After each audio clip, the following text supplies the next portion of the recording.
Aqui no presencial, a gente ficou discutindo essas funções, né?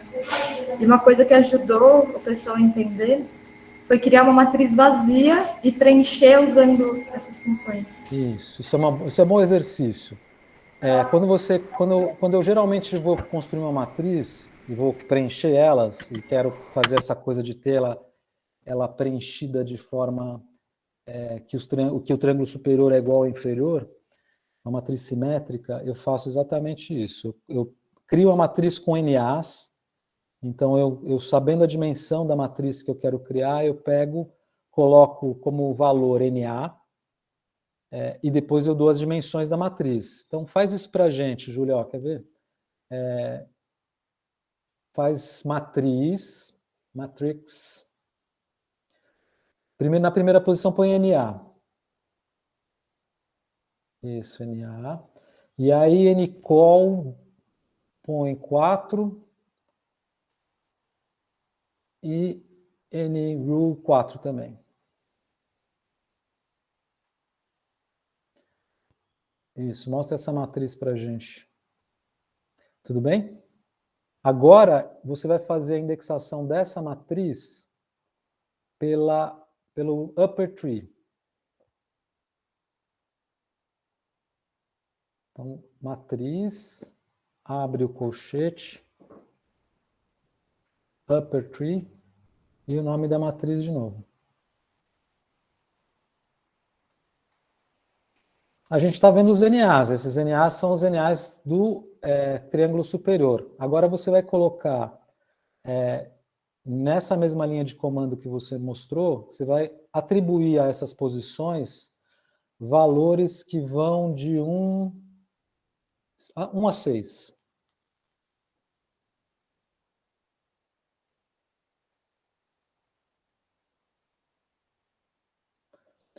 Tá, de novo, em sequência não precisa do C antes, tá bom?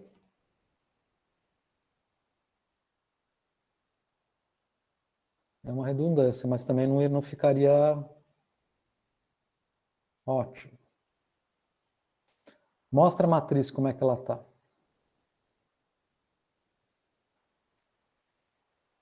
Não, você mostrou só as linhas do upper tree. Mostra a matriz inteira.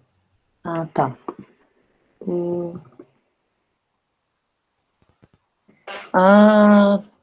Entendi. Entendeu? Agora Sim. faz para o triângulo inferior, para todo mundo ver de novo. Tá, é só copiar aqui com lower Copiar tree. e colocar, em vez de upper tree, põe lower tree. Percebam que a ordem que ele vai preencher é pelas colunas, tá?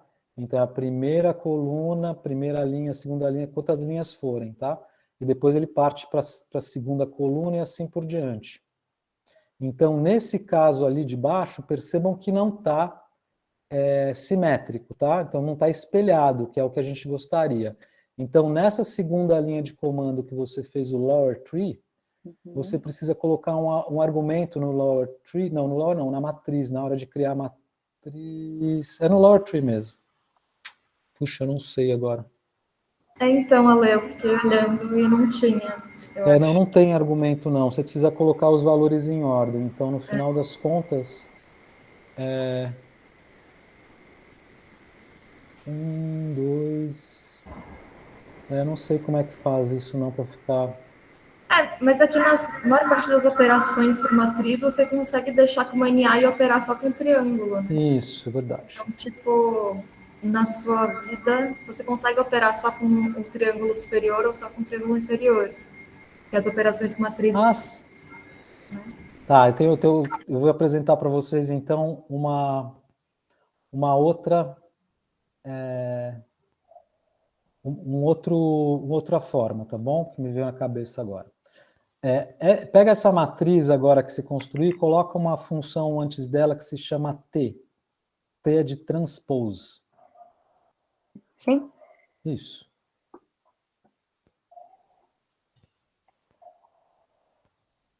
A gente inverteu a matriz, tá? Parece aí invertido?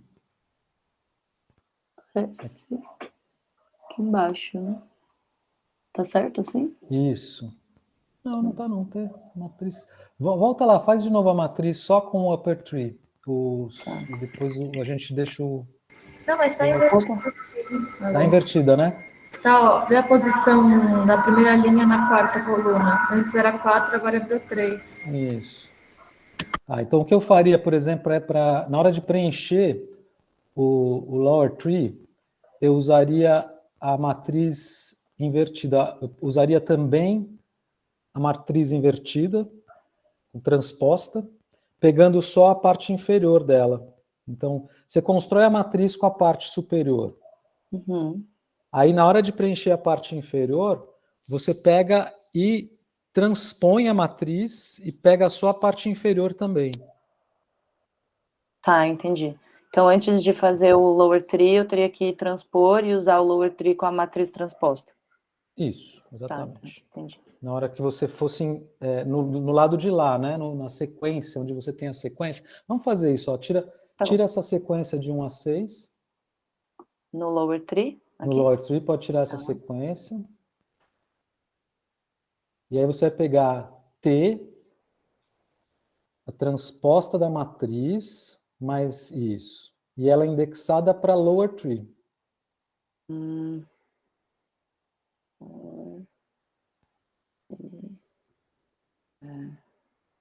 Deixa eu faço assim? Isso. Lower tree matriz, só que precisa ser indexado por colchete, né? Não por triângulo.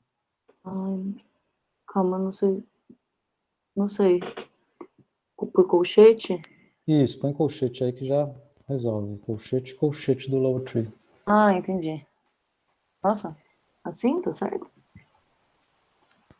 Não, em tudo. Lower tree. Calma, eu vou Eu não apagar estou tudo de conseguindo novo. ver, Julia. Eu vou aumentar mais uma vez e eu vou apagar tudo de novo. Isso, agora põe em colchete. Aham. E um lower tree. Lower tree, abre parênteses. Aqui E que eu me matriz. confundi. Ah, eu só botar matriz? Não é a matriz transposta? Não, é a matriz. Na matriz mesmo. Ah, tá. Tanto faz aí, porque ele vai criar. Só achei que ele colocou muito.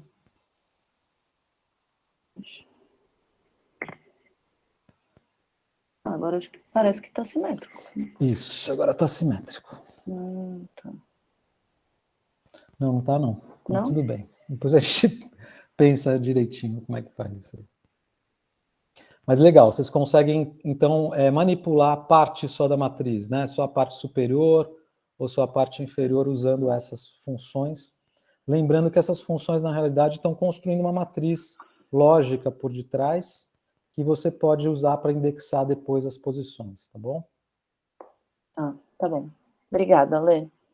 Dá uma brincada mais com isso.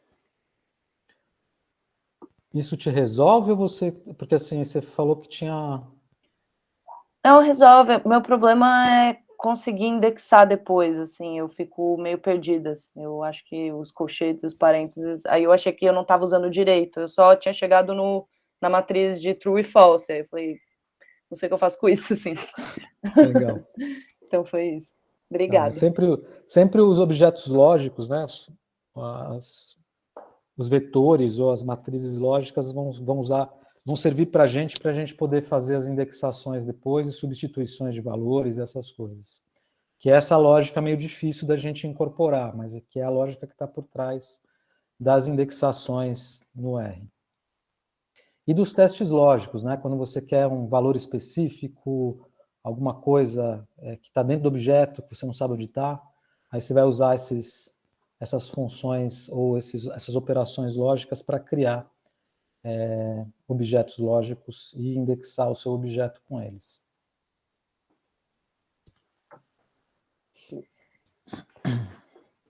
Legal. Estamos abertos para dúvidas. Rafael, vamos lá.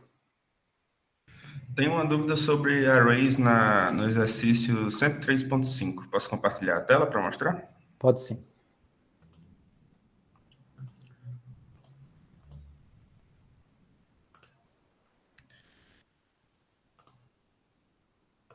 Chegou aí? Chegou. Pedi para você aumentar um pouquinho.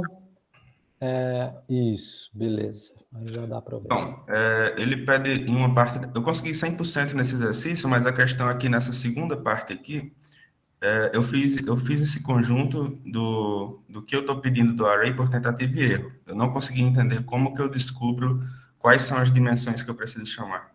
Acho que eu não consegui visualizar como que um array ficaria se ele fosse disposto numa planilha, por exemplo. Tá bom. Pega então o objeto íris e coloca ele na linha, assim, só para a gente olhar o objeto, para mostrar. Íris 3, desculpa. Íris 3, tá. Íris 3, Tá. Vamos dar uma olhada o que é isso aí, né? Isso aí tudo é objeto. Então, o Íris 3, ele tem... É como se fossem 3 planilhas tabulares, né? Dados tabulares, uma para cada... 3 ou 4? São 3, né? São 3. 3. São 3, como se fossem 3 planilhas empilhadas, uma na outra, tá? Então, o Íris 3, ele tem as 3 espécies, e são as 3 planilhas, né? Os dados tabulares de cada uma das espécies. E essa é a organização. Então, você podia pensar nisso como se fosse realmente um bolo, né? E você tivesse diferentes camadas. Então, a primeira camada que a gente quer dizer, a primeira dimensão que a gente tem são as linhas, que são as observações. A segunda dimensão que a gente tem são as colunas, isso é padrão, né? Então, seriam as variáveis para cada uma dessas camadas. E a terceira dimensão seria essa camada, tá? Então, as camadas, ou seja, as espécies. Então, no final das contas, você tem isso que seria uma estrutura de 3 dimensões, como se fosse um volume mesmo.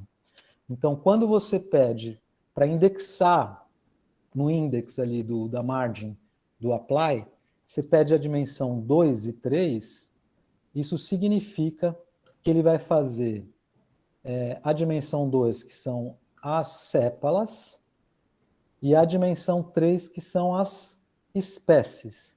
E se você está pedindo a média, ele vai fazer a média para cada uma das variáveis, sépalas, pétalas e tudo mais, ou seja, as colunas, e para cada uma das espécies.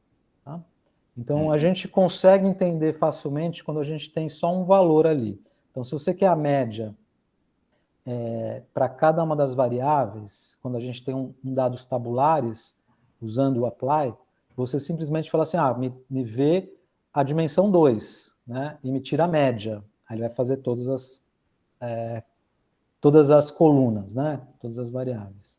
Quando você está nesse objeto que tem 3 dimensões, você pode juntar 2 coisas. Então, você pega a média não só das variáveis, né, mas também das espécies. E você cria, então, esse resultado que, no final das contas, tem 2 dimensões. Né? Então, quando você aplica lá a função do apply. Aí você cria uma tabela. Tá? Uma tabela onde você tem as 3 espécies e as colunas. Troca nessa linha de comando, em vez de 2, 3, coloca 3, 2. A gente inverte aqui. Tá? Então, primeiro, ele vai colocar as espécies. Ou seja, ele está primeiro colocando a dimensão que aparece primeiro lá que você concatenou. Então, ele está primeiro colocando nas linhas as espécies e na coluna as variáveis, né? Fica igual como se eu chamasse o outro que é um data frame, né? Isso, exatamente. Exatamente. Tudo bem? Sim, resolveu. Legal. Essas funções da família apply, elas são muito poderosas. Elas, no final das contas, o R ele não é muito eficiente no que a gente chama desses loops, né? Dessas coisas de você fazer algo para todos os elementos, né? Então, isso que está por trás, o maquinário que está por trás, geralmente, nas funções, seriam esses loops. E o R não é muito eficiente. Mas o R ele é muito eficiente para receber outras linguagens de programação. E muitas das funções elas são programadas em C, C++. Então o R ele consegue usar as funções escritas em outras linguagens, e com isso a gente tem algumas funções que são muito mais eficientes por conta disso. E é o caso da família dos applies. Então todas essas iterações que a gente faz, né, elas são muito mais eficientes usando essas funções. E depois eu vou ensinar para vocês essas coisas das iterações que a gente tem, que são controles de fluxo que a gente tem em programação. É uma ferramenta super poderosa e quando vocês entenderem a lógica que está por trás, vocês conseguem fazer coisas por si só, né? Coisas recorrentes, né? Coisas que você precisa ficar interagindo para poder fazer para um monte de objetos ou para muitas variáveis. É bem legal. Ale, sobre isso, eu não sei se eu já estou adiantando, se você vai falar depois, mas no código que eu uso para os meus dados, eu uso o for e ele dá um loop, assim. Aí eu até fiquei pensando, é que eu não cheguei no tutorial final do tutorial 4 ainda, mas, aliás, nem do 3, eu estou terminando. Mas esse apply, ele é como se fosse esse for, ele dá meio que uma função da função. Quase sempre o tapply, os fors, né, podem ser substituídos por tapply, apply, sapply, tá? Então, se você tiver problemas de processamento mesmo, do seu computador ficar muito tempo para rodar alguma desses controles de fluxo que usam o for, aí é bom você usar essas outras funções ao invés do for. Mas se tá rodando legal o for, não tem problema, porque o for, a coisa boa do for é que depois que você aprende, ele é uma mão na roda, porque daí fica fácil de você escrever seus próprios controles de fluxo. Ah, legal. Para mim tá meio lerdo usar o for, na verdade. Legal. Depois você posta pra gente o for que você usa, e de repente a gente ajuda você a pensar num caminho que seja mais eficiente. Tá bom, obrigada. Tarefa para todo mundo. Ajudar a Júlia a acabar com o for. Mas antes vamos aprender o for, né, todo mundo. O for é bem legal, bem bacana. E já é uma coisa mais avançada, então a Júlia já está avançada na linguagem. Acho que é a Natália agora. Ô, Ale, eu tô levando uma surra dos hamsters aqui. Eu fiz o código, ele tá rodando normal no meu computador. Tá dando certo, tá fazendo. Só que na hora que eu copio lá no Notar, ele me diz que não tá batendo o Mediol. Só isso. O Mediol não tá batendo com o restante com o que deveria ser. A Carolina tá falando que o dela também. Vamos lá. Eu posso Qual que é o mostrar? primeiro? Qual é o exercício, hein? O exercício é o... Peraí. Eu tô com um monte de coisa aberta aqui. É o 3...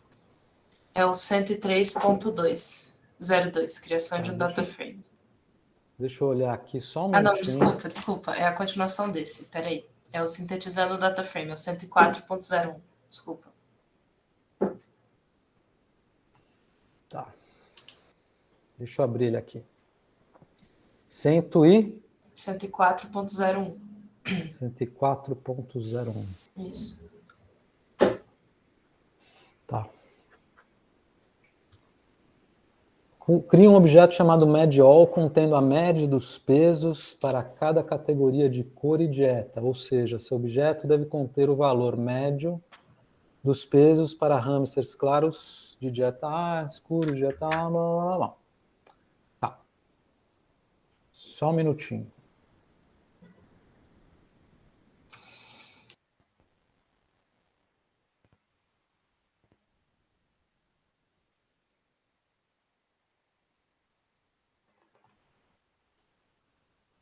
Deixa eu garantir que está tudo certinho nesse teste que você está. 104.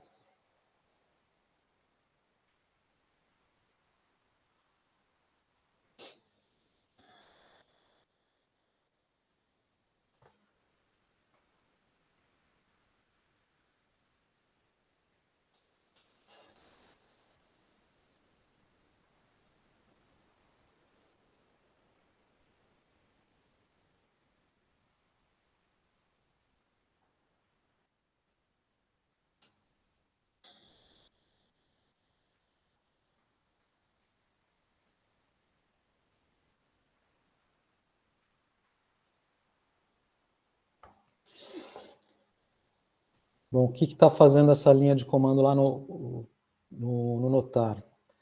Ele está... Eu vou mostrar para vocês entenderem como é que funciona lá o notar.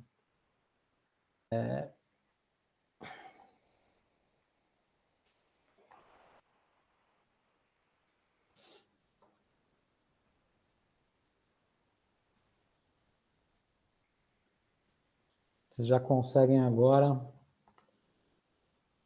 entender os meus códigos lá. Mas você está compartilhando a tela? Estou tentando aqui. Estou meio devagar hoje, gente. Espera aí.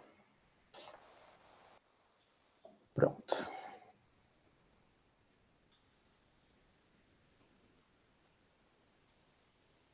Tá, vou explicar para vocês como é que o notar funciona, tá bom?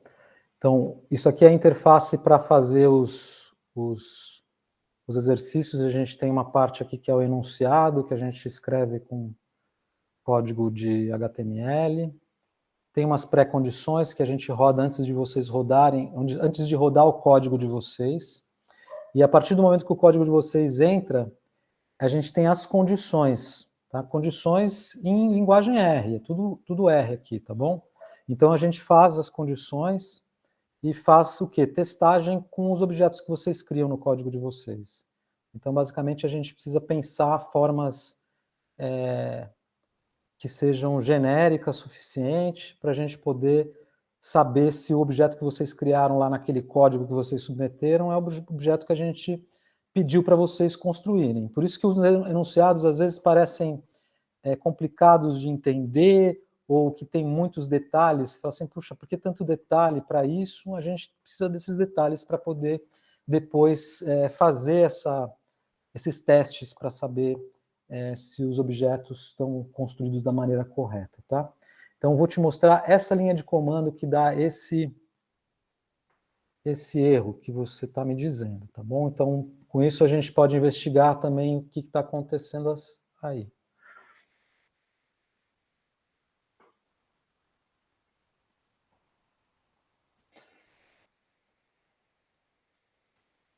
Então, ixi, eu estava aqui, o patrão, tá, esse aqui.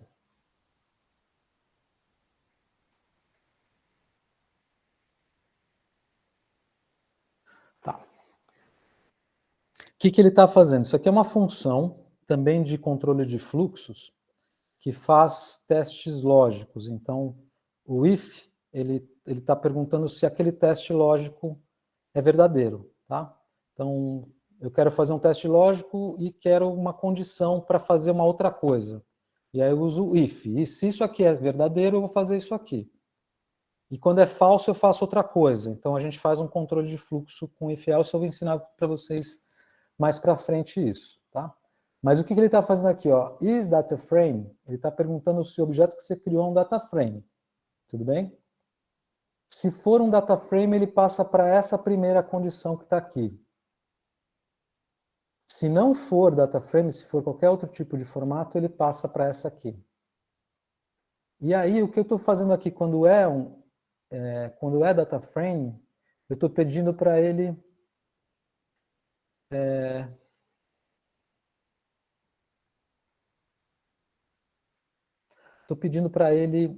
tirar isso da estrutura de data frame e colocar isso como um vetor. Tá? Então eu coloco isso aqui como um vetor, o MedAll, ou seja, todos os valores agora estão desestruturados com relação à estrutura de um data frame e agora é só um vetor. Então estão todos os valorzinhos lá. E eu estou perguntando aqui se esses valorzinhos eles são encontrados dentro de um outro objeto que eu criei na pré-condição. Ou seja, eu criei já esses valores, tá? Como eles deveriam. Então, o que pode estar acontecendo é que você tenha algum problema de alguma operação que você fez que está dando um pouco de diferença em alguns dos valores. E aqui ele está fazendo a mesma coisa, só que quando não é data frame. Quando não é data frame, provavelmente uma matriz, eu posso fazer isso diretamente na matriz. Tá? E aí eu estou vendo se todos os valores, se você tem todos os valores lá, que precisam estar lá em MedAll. Então, não vejo nada de errado nesse código, para que pudesse te dar um falso, né, nessa condição, que não seja isso, que seria algum valor que não está batendo. Às vezes a gente tem problemas com relação a... Mostra o seu objeto média all para mim. Eu vou parar aqui de compartilhar. Você promete que você não vai me julgar? Não, eu só vou dar nota para você depois. Porque eu uso a RStudio. Ah, você usa RStudio. Eu não consigo compartilhar, como é que faz? Consegui. Essa setinha, tem um quadradinho com uma setinha, apresentar agora.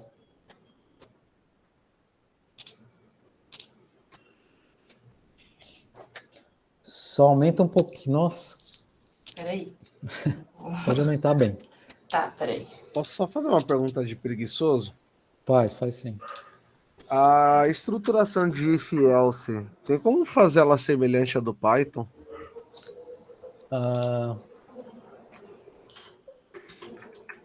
Separado, você está falando o if depois o else? É. Tem sim, tem com o if e tem o de else indentação também. e tal. Não, tem sim. Essa é uma função específica if e else junto, tá? Mas você pode fazer o if, é uma função também. Fazer o if, indentar o if e fazer o else, indentar o else. Isso. Você tá faz bom. o if. Se você não fizer o else, ele vai fazer só a condição verdadeira dentro do que você colocou lá nos colchetes, tá? Então, o if e o else, eles precisam de colchete para você colocar o bloco de código para fazer esse controle de fluxo. Mas, tá, entendi. Depois eu vou explicar isso direitinho para vocês. Beleza, valeu, professor. Na última semana. Tá bom assim? Tá ótimo. Tá.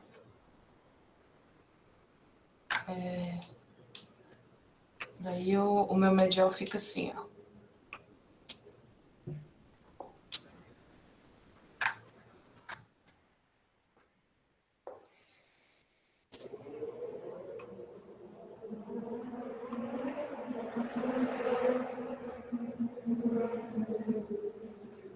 Só um minutinho, estou comparando com o que eu tenho aqui. Claro.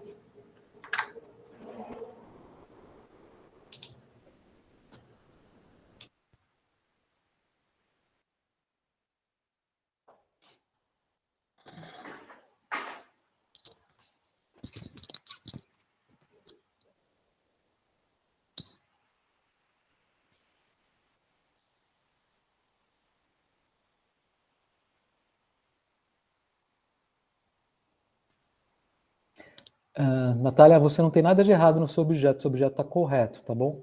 Ele está só organizado de uma forma que a gente não tinha imaginado que vocês pudessem organizar. Mas ele está correto, tá? Então eu vou pensar numa forma de incluir isso na correção. A gente não tinha imaginado vocês fazendo isso dessa forma. Você construiu cor, dieta... Então faz o seguinte, quando você submeter, submete só o dado média. Sem os outros. Sem os outros, isso. Vê se funciona, acho que vai funcionar assim. Beleza. Mas está absolutamente correto o que você fez, tá? Não tem nada de errado. A gente que não imaginou a construção dessa forma. Tá. E isso que é o difícil para a gente no notar, tá? Tentar imaginar todas as possibilidades, e essas possibilidades às vezes são muito, muito grandes. Parece que o pessoal viu algo aí na janela. Eu estou vendo a Marianela com a mão levantada. Não, alguém apontou que eu inverti o nome das colunas, só isso. Só isso. É só eu inverter de volta. Tá tudo bem. Tá bom. Obrigada por quem foi que falou.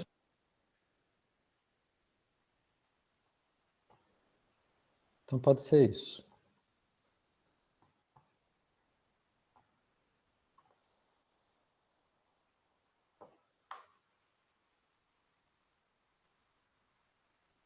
Tá, beleza. Que bom que vocês estão com um olho bom para ver essas coisas. Para mim passou batido. Eu estava olhando só para os valores das médias. Vamos lá, gente. Temos tempo. Tá muito fácil, né, o curso para vocês. Eu estou vendo que tá todo mundo tranquilo. Ninguém tem dúvidas. Mas é por causa dos monitores eficientes que tiram a dúvida de vocês todos, é isso. Legal. Tá funcionando o curso para vocês, então, né? A Lu não me aguenta mais, tá bom. É nada, ela é super paciente. A gente montou o curso para ser um pouco isso mesmo, né? Da gente ter um material bem preparado, a gente está sempre mexendo no material, revisando, principalmente durante os cursos, né? Porque a gente não tem muito tempo antes disso. Um pouquinho antes de vocês chegarem nos tutoriais, nos exercícios, a gente está revisando todos eles constantemente. E a ideia é um pouco isso, assim, a ideia de aprendizado de uma linguagem lógica de programação, ela passa por essa coisa de você ter essa introspecção mesmo, né, de você entrar no código, ficar lá o tempo pensando, olhando. Então, assim, uma coisa que precisa ser treinada é essa capacidade de você perceber problemas, né, no código. Então, eu já estou com o olho treinado de olhar para um código e perceber problemas quando eu olho para o código, mas isso depois de muito tempo. Então, às vezes, a gente perde muito tempo com coisas bestas, porque a gente não está treinado para olhar para os problemas. A gente falou um pouco da documentação do R, né, que para muitos é difícil de entender, e depois de um tempo também ela começa a fazer mais sentido. Mas tem uma outra coisa que também parece muito árida, que são as mensagens de alerta e de erro. E elas ajudam muito, no final das contas, dá até raiva depois, porque quando você fica mais íntimo dessa linguagem técnica e mais densa que o R tem, a gente telegráfica, né? Tipo, tem uma mensagem, ela fala, o que ele está querendo dizer com isso? Então, depois de um tempo, você começa a entender melhor essas mensagens também, e fica mais fácil de você resolver os problemas dos códigos, tá?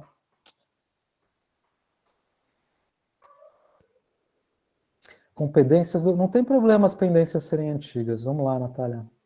Não, eu só queria apontar que, como você falou que ia dar uma olhada na estrutura da coisa que eu fiz Sim. o que você falou de colocar só a coluna média lá, e aí depois de fazer isso, ele ainda me deu que eu tinha que converter para data frame. Tá. Então é só para você saber que... Tá bom, legal.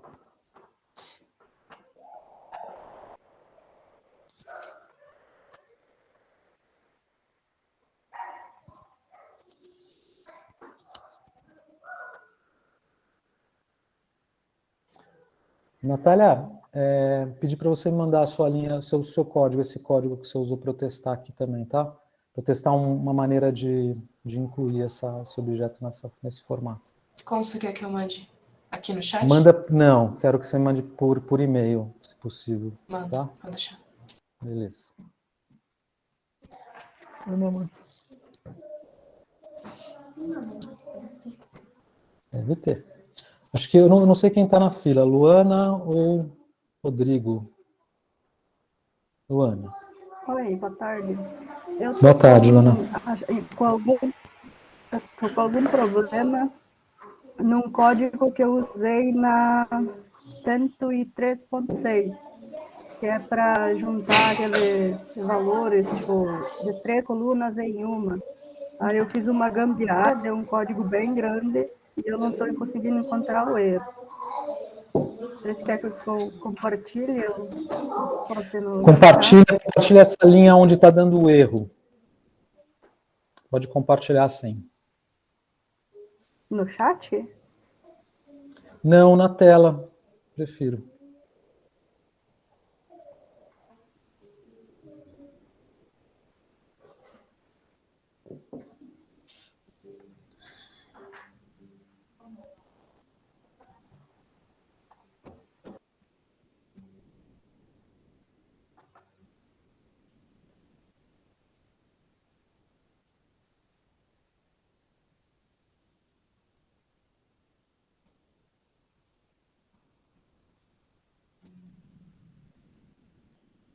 Já entrou aí? Ale, você tá mutado.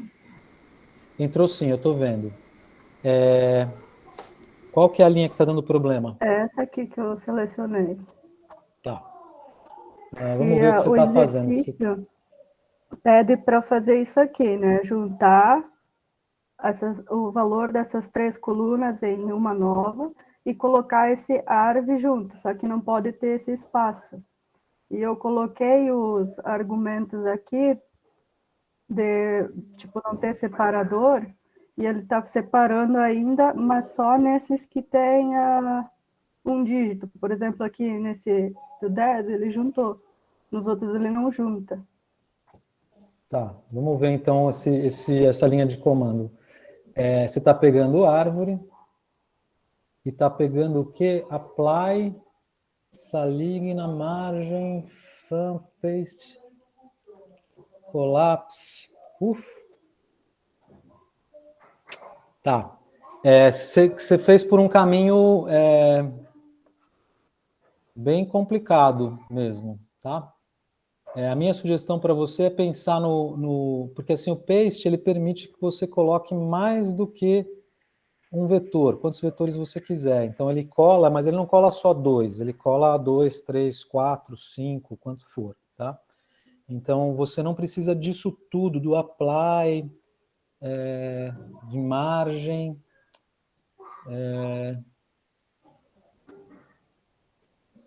Pensa nele o seguinte, ó.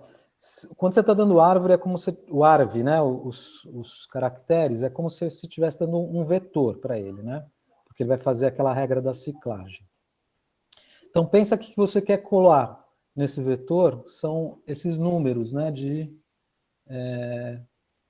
classe e árvore, né? Classe Isso? e talhão. Tá bom. Pensa nisso, ó.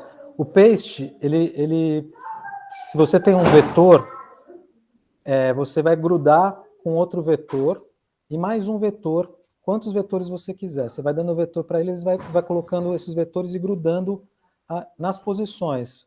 É aquela regra de posições que a gente tem, tá bom? Então você não precisa dessa volta toda, mas vamos olhar o que você fez parte a parte. Você usou um apply. Pega esse apply que você está usando ali no meio e tira ele dali para a gente olhar o que ele faz. Tira não, Só copia, apagar? né? Não, copia ele, o apply e tudo que está dentro dele. Isso, copia ele e põe ele para baixo. Para entender o que você fez. Tá bom. Agora roda essa linha de comando para a gente ver o que esse apply está fazendo.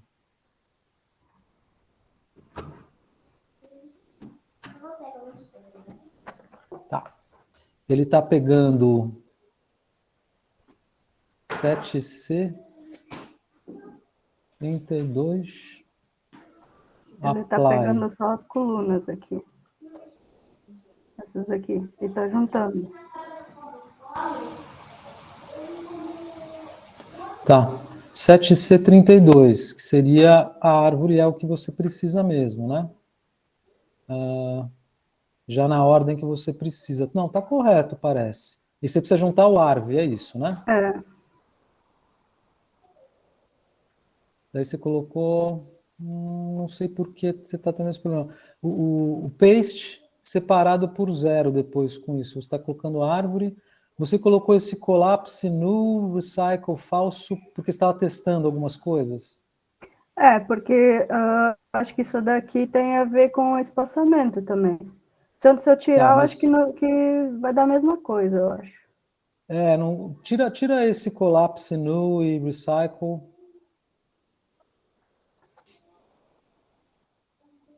Tá bom, manda de novo esse, pra gente ver como é que fica agora.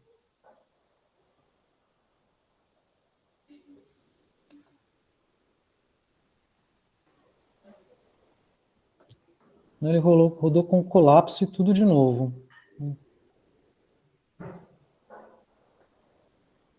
Tá. Eu vou te falar assim, o que eu acho que eu vou voltar para aquela lógica que eu estava querendo te mostrar, tá bom? Eu vou falar para você como a gente usa o paste, como é que ele funciona? Você está fazendo alguma coisa com o apply, mas a gente não precisa do apply ali, tá bom? Você operou as linhas, né, e fez algo que eu não consigo imaginar, mas que de certa forma deu certo. Por algum motivo, depois você não está conseguindo fazer a junção sem ter o espaço, mas o que você precisaria para fazer a junção sem o espaço é o argumento CEP e o jeito que você colocou mesmo, né? Entre aspas, sem nada, né? Você coloca as aspas e tudo mais. Mas vamos tentar fazer, então, a forma como a gente opera o paste. Você não precisa do apply. Então, o que você vai fazer? Você vai colocar o arv, depois você vai colocar... Pode escrever numa linha de comando. Paste... pode ser numa linha embaixo para a gente... Pode ser aí embaixo, isso. Paste. Aí você vai dar o arv. Tem que abrir parênteses, né? Abre parênteses, arv, vírgula, coloca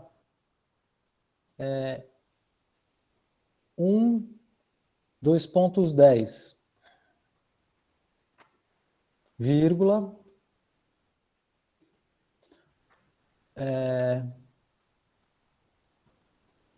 21, 2.30, vírgula, CEP, igual, entre aspas, underline.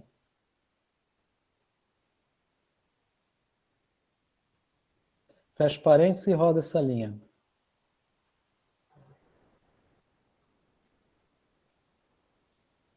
Mas tem que criar em objeto, né? Oi? Tem que criar em objeto? Não precisa não. É isso mesmo que eu queria te mostrar. Então, o que ele está fazendo? Está pegando a árvore. A árvore só tem uma posição. Só que o segundo vetor que você colocou tem 10 posições. Então, ele vai ciclar o árvore e vai juntar com 1 a 10. Vai juntar e vai usar o que para colar essas duas coisas? O underline, que está nesse argumento CEP. Tudo bem? E aí ele vem ainda e pega o outro vetor que está ali na terceira posição, que é os números de 21 a 30, e gruda também. Então faz um código que tem essas três coisas conectadas usando o CEP. Tudo bem? Então o que você precisa dar para o paste é só essas três vetores do seu objeto, que é um data frame. Então você precisa pegar desse objeto, né, e colocar os vetores que você precisa na ordem que você quer, junto com a árvore, e juntar. Ela mesma vai juntar isso, você não precisa do apply para fazer isso. Beleza. Tudo bem? Beleza. Ótimo. Obrigada. Legal. De nada.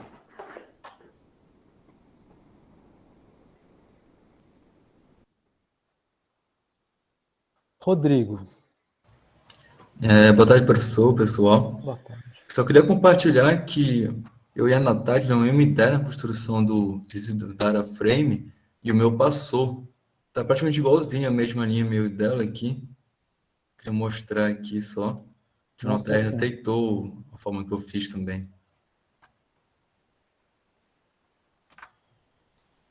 Só acho que só foi um pouquinho, mudou um pouquinho na dieta aqui, que eu acho que ela, não sei se você colocou as letras, mas eu coloquei como repetição, mas a construção é a mesma.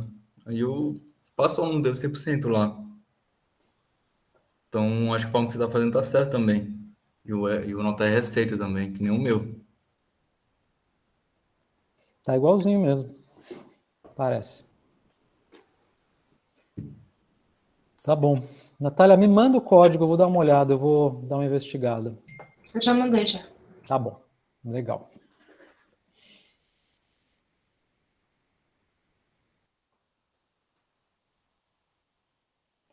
Alguém fez algum comentário, quer falar? Deixa eu ver aqui.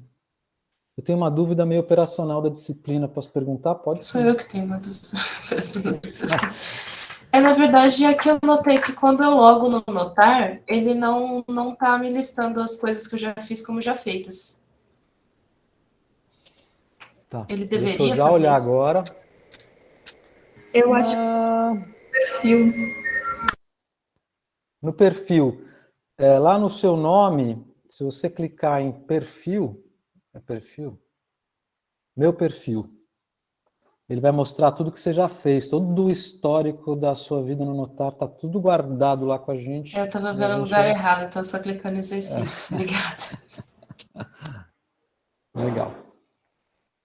Tem até as submissões, horários, a gente tem tudo, a gente está observando vocês de perto mesmo.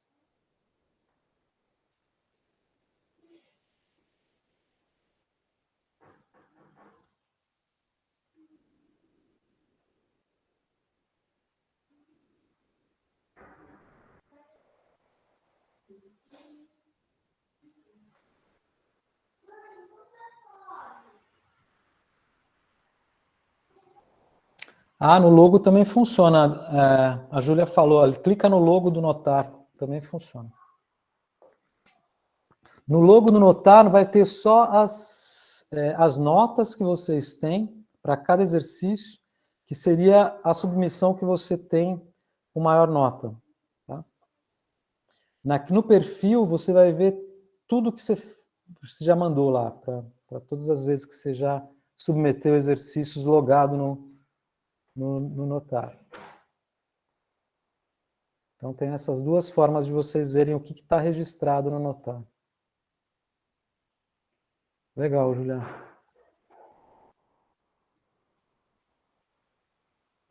Eu tenho uma dúvida meio conceitual, não sei se alguém quiser passar na frente, já perguntei. Se tiver ninguém. Porque hoje à tarde eu usei o conversão AS.factor e aí não funcionou em algum exercício, eu não lembro qual foi. Acho que foi o 103.2. E aí eu usei o factor, funcionou. Aí eu fiquei pensando, se a gente for converter as coisas, não é mais fácil só usar a própria função do que usar o AS.função? Eu fiquei na dúvida para que eu uso, sabe? Entendi.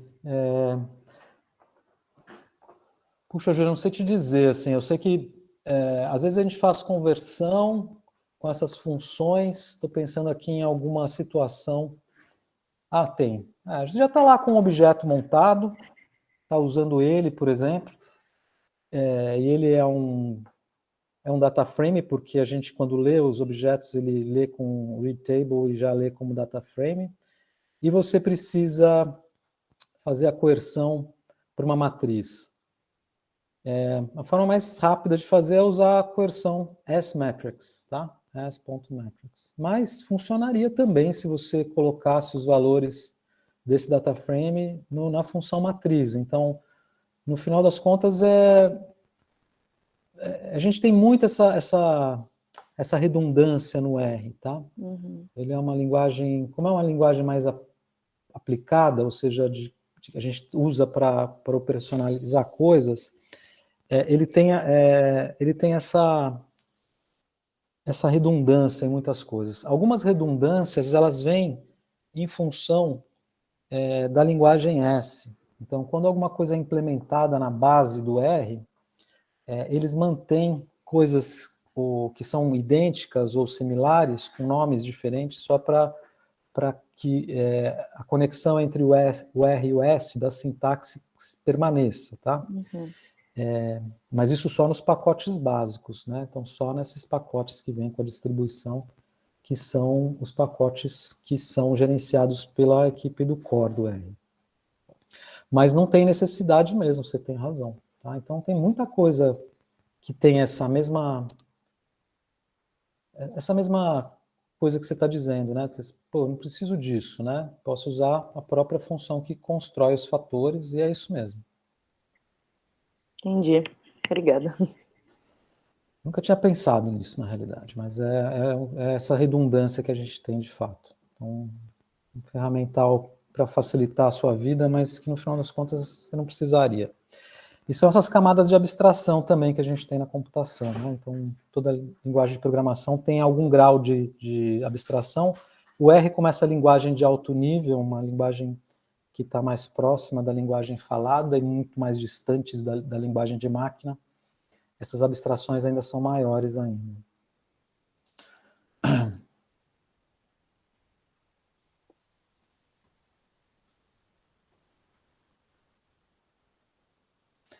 Todo mundo bem, então? Podemos, se ninguém tem mais pergunta, a gente pode encerrar nossa aula. E todo mundo curtiu o fim de semana. Então, a gente, por enquanto, pelo que a gente conversou, eu estou entendendo que na semana que vem a gente faz as aulas de gráfico, na segunda e na quarta. Na sexta a gente dá uma descansada, emenda a feriado da quinta. E com isso a gente vai fazer os exercícios de gráfico serem entregues só na outra segunda-feira. Tá? Antes disso, vamos ver o Vinícius que levantou a mão aqui, ele estava guardando. É só uma dúvida mesmo sobre a entrega dos exercícios, porque eu tô com um progresso um pouco mais lento do que eu esperava.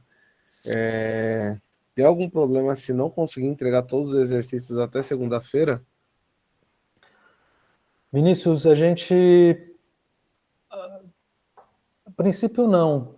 A não ser que você tenha uma razão bem fundamentada para passar para a gente. É só o processo mesmo de aprender a base de cada exercício e implementar ele e até dar certo. Eu tô levando um pouco mais de tempo do que eu achava que eu ia levar. Tá. A princípio não, Vinícius. Tenta fechar os exercícios até a segunda-feira, porque isso compromete depois os próximos Sim. tópicos, tá? Então, assim, minha preocupação é que na segunda-feira a gente vai entrar em gráficos. A gente não tem muitos exercícios de gráficos, são só 4 ou 5 exercícios. Então, são 4 ou 5 exercícios que vocês vão fazer na semana que vem. Mas tem toda a complicação da construção desses exercícios no R. Então, gráfico não é um tópico mais avançado, assim. Então, a minha preocupação é essa, de que você não entregando na segunda-feira, a gente vai ficar meio capenga, assim, na semana que vem, para você poder se dedicar de corpo e alma com gráfico. Então, tenta fechar até segunda-feira. Tá bom? Beleza, professor. Valeu.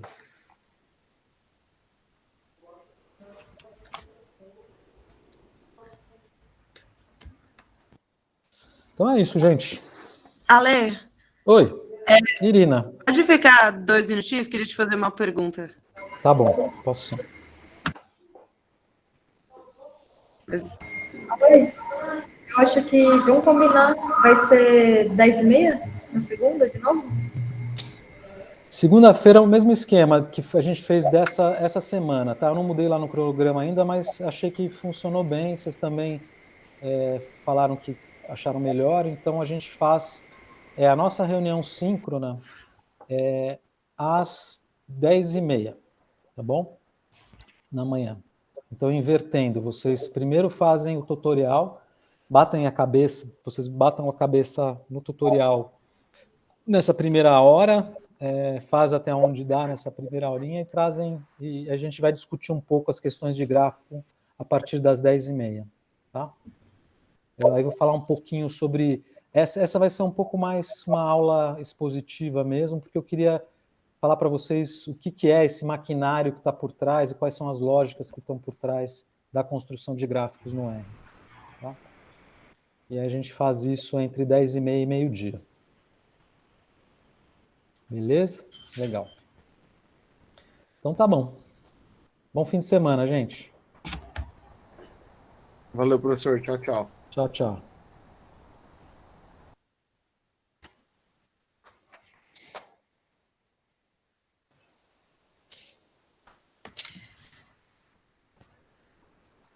Então, Ale, queria te perguntar... Não, na verdade, queria só falar que eu tô como monitora, mas eu não tinha feito a disciplina antes, certo? Mas também tô como aluna, tô meio aluna monitora. Sim, sim. Eu tô tendo bastante dificuldade com os exercícios, mas porque eu acho que é difícil reaprender R uma vez você já tem algumas manias e hábitos, especialmente porque minha linguagem original é C, E aí eu fico com algumas manias de C e o R é vetorizado, orientado a objeto, e aí enfim. Mas é isso, eu estou tentando adiantar, eu só queria saber. A ideia é ter os exercícios da aula prontos no dia da aula. Por exemplo, hoje os monitores, em teoria, tipo, hoje eu não consegui dar monitoria, porque eu não tinha os exercícios 4 prontos. Segunda-feira eu vou ter os exercícios da aula 5 prontos. Irina, tira essa carga que a monitoria traz para você, tá? Eu acho que, assim, essa sua exposição da sua dificuldade e tudo mais, tira para você aproveitar o curso mesmo. Então, não se comprometa muito com isso, porque isso, de repente, vai te trazer insegurança desnecessária. Então, aproveita o curso, assim, tipo, desencana. Se alguém te perguntar, você ajuda se você quiser, se você também não estiver segura, você não precisa.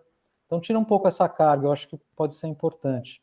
Tá, eu estou sentindo que eu estou aprendendo bastante, só fazendo que bom. Então, talvez eu caiba mais no curso como aluna do que como monitora. Não que eu não possa ajudar, eu acho que as pessoas, às vezes, têm uma dificuldade que é um pouco mais basal, né? Muitos alunos têm uma dificuldade um pouco mais basal nas coisas do R, mas eu estou aproveitando como alguém que já sabe R. Então, aprendendo um pouco mais sobre os detalhes das funções e tudo. Tipo, já usei muito R, mas legal. Tá sendo bastante fonte de aprendizado. Ótimo, é bom saber. Então, acho que é isso que é o melhor. Então, tira essa carga e aproveita mais, então, até sem essa responsabilidade, assim. Tá. E aí, ano que vem, você ajuda de novo. Aí, ano que vem, vai querer você... Aí eu falo assim, não, Irina, vem cá ajudar a gente para a gente poder... Eu fico devendo uma monitoria para você como alguém que já fez o curso, que aí eu acho que faz até mais... Porque aí você já fez o exercício, você já tem uma noção do que é pedido. Ótimo. Fazer de primeira está sendo corrido, porque eu tenho que aprender antes de ajudar. Tá bom, tranquilo, fica tranquilo. Beleza. Legal, então, que bom que você falou, que bom que você pediu essa conversa. Mas eu estou disponível, viu? Assim, eu consigo com certeza ajudar as pessoas, mas é que é isso, eu não estou conseguindo fazer todos os exercícios a tempo de chegar na monitoria, e aí eu ficaria meio perdida. Mas se alguém precisar de alguma dúvida, qualquer coisa assim, posso tentar, vou nos plantões durante a tarde, posso responder algumas eu acho que sabe uma coisa que você pode ajudar? Eu não estou dando conta, mas é no fórum, por exemplo. Então, no fórum eu acho legal, porque daí você ajuda na hora que você puder e ajuda respondendo as pessoas que estão ali, e é para isso mesmo que serve o fórum. Então, acho que já seria ótimo. Tranquilo, tá, vou ajudar no fórum. Legal. Valeu, Ale. Obrigada. Tá, desculpa aí pela... Imagina, não fica constrangida, não. Não tem nada de errado. Legal. Fica tranquila que foi tranquilo aqui hoje. A gente ficou de boa, assim. Deu para manejar. Dá um aqui, essa que minha internet é muito ruim. Obrigada, pessoal. Tchau, tchau. Tchau, tchau. E aí, Rafa? E aí, gente? Legal te ver. Tá bem, cara? Tudo bem com vocês? Também, estamos bem. Que bom, a Liz tá lá, ó, no front ali, ó. Luísa tá no front. Como é que tá o presencial aí? Tá bacana. Dando pra acompanhar bastante de perto, assim, o pessoal. E o pessoal que tá vindo sempre, quase, assim. É bem bacana. São os mesmos sempre, né? Que tem... É porque estão por aí mesmo também, né? Que já tem o hábito de vir. Eu só queria dar o recado para ler da questão daquele exercício que eu falei. Do 105.01. Porque eu acho que vale a pena dar uma olhada, porque eles vão começar a fazer segunda, e aí acho que queria estar certo. Sim. Né? Só isso. Você chegou a ver a mensagem que eu te mandei? Você testou aquele outro código? Então, aquele lá dá 100%. Mas eu comparei um por um. E eu fui comparando, realmente selecionando cada parâmetro. Os parâmetros eram os mesmos, o que eu consegui ver, só a ordem estava diferente. Então, eu não entendo por que a correção foi diferente. Eu vou tentar dar uma olhada. Uma coisa que eu posso fazer é dar 100% de acerto para essa porcentagem que a gente tem com esse outro código. Eu comparei os dois também, eu não achei nenhuma diferença daquele que você mandou e daquele que eu submeti. Mas eu também vou dar uma investigada para ver o que está acontecendo lá. Era só isso E mesmo. a minha preocupação é com relação aos outros também. Você testou os outros? Então, o segundo, eu fiz ele, com o código que eu fiz, eu também cheguei a uns 50%, mas com o gabarito que você mandou, chegou no 100%, e tinha coisa diferente, tipo, a fonte era de outra família, eu acho que tinha algumas coisinhas que são diferentes, mas eu, olhando para a fonte, eu não saberia qual que é a família dela, entendeu? Não sei se vale a pena colocar no enunciado. Ou deixa tentativa e erro. Não. Vamos colocar no enunciado, sim. Você coloca isso para mim lá no enunciado? Tá, eu vou tentar terminar e vejo o que precisa mudar no enunciado. Tá. E eu vou falando. Eu não sei se as outras pessoas já chegaram, eu só consegui fazer esses dois. Não consegui fazer o último. Tá.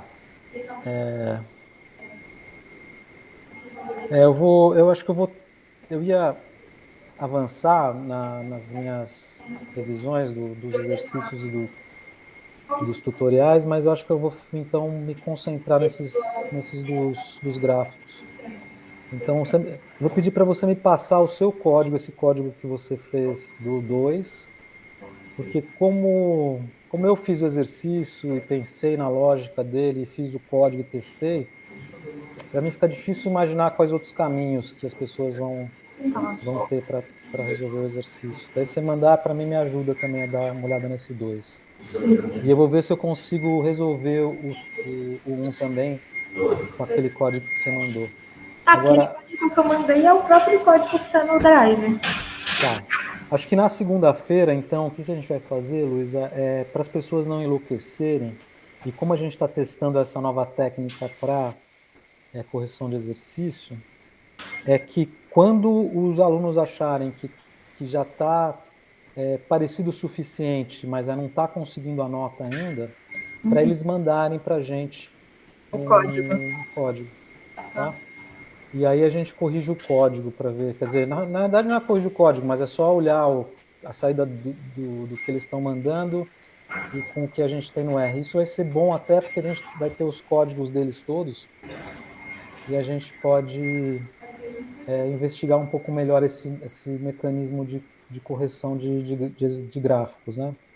Então eu estou usando um pacote que chama Magic, e ele usa por trás dele um software de processamento de imagem que se chama ImageMagick. E parece bom, assim, mas eu não conheço muito o que está por trás dessas correções, tá?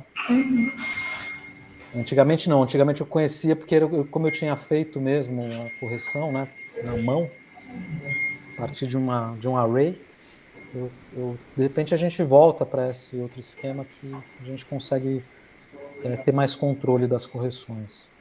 Mas vamos tentar esse ano, pelo menos. Tá, mas vamos deixar eles... Então, só vamos deixar para eles alertas, para que se eles estiverem passando mal, eu falo assim, não, manda para a gente vai fazer a correção. E para ninguém ficar passando mal no curso por conta disso. Legal. E eu queria fazer o exercício lá, eu estava pensando em fazer um exercício para o bloco 8, mas acho que não vai dar. Mas eu tive até ideia, falei, nossa, tem uma ideia bonitinha. Não, guarda a ideia, deixa ela registrada, não faz mais nada não. Você está me ajudando muito no curso e eu preciso que você fique atenta ao curso. Tá. Acho que é melhor. Você e o Marcel também, eu até preciso falar isso para o Marcel também. Não, mas a ideia eu gostei. Depois, quando a gente acabar o curso, a gente... Isso, depois então, a gente conversa e aí a gente, de repente, implementa junto até. Tá bom. Legal. Maravilha. Boa. Perguntar uma coisa rapidinho antes. Teve mudança de... que teve da aula que vai começar às 10h30 ao invés das 9h, né?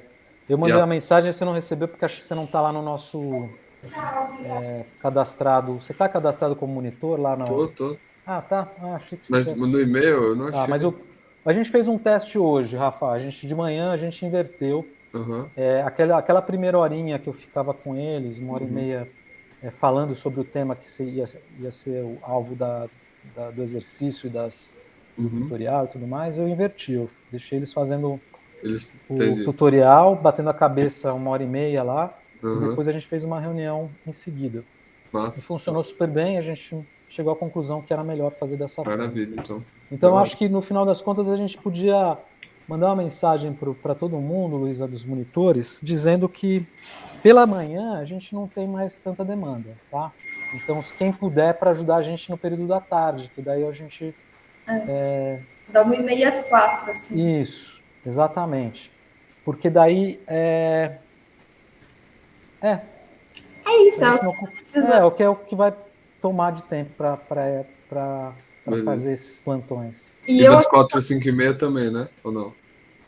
4h30, 5h30 a gente faz esse fechamento. E aí quem tiver junto é ótimo para poder dar uma força. Beleza. E fazer o fechamento com dúvidas que foram postadas e tudo mais. E nesse miolo da 1 às 4 tem Meet também? Google Meet ou só fórum? Não, tem Meet. Isso mudou, então beleza. Entendi agora. Agora esse entendi, é o Meet, fica no Meet, abre sala. Geralmente eu abro o Meet, alguém fica como coordenador da sala e pode abrir novas salas, mas nem está precisando, assim. O que está acontecendo é que tem vindo pouca gente, na hora que tem uma dúvida, a pessoa abre a câmera e pergunta. Fechou. Não, beleza. Está bem tranquilo. E você chega no fechamento. Não, maravilha. Entendi melhor agora. Maravilha, valeu. Para mim tá tranquilo vir sozinha aqui no presencial, tá dando. A demanda tá pequena. Mas é que o pessoal que vem tem bastante coisa para conversar. Daí eu fico conversando bastante. Ótimo. Legal. Até semana que vem. Gente, bom fim de semana. Tchau. Tchau, tchau.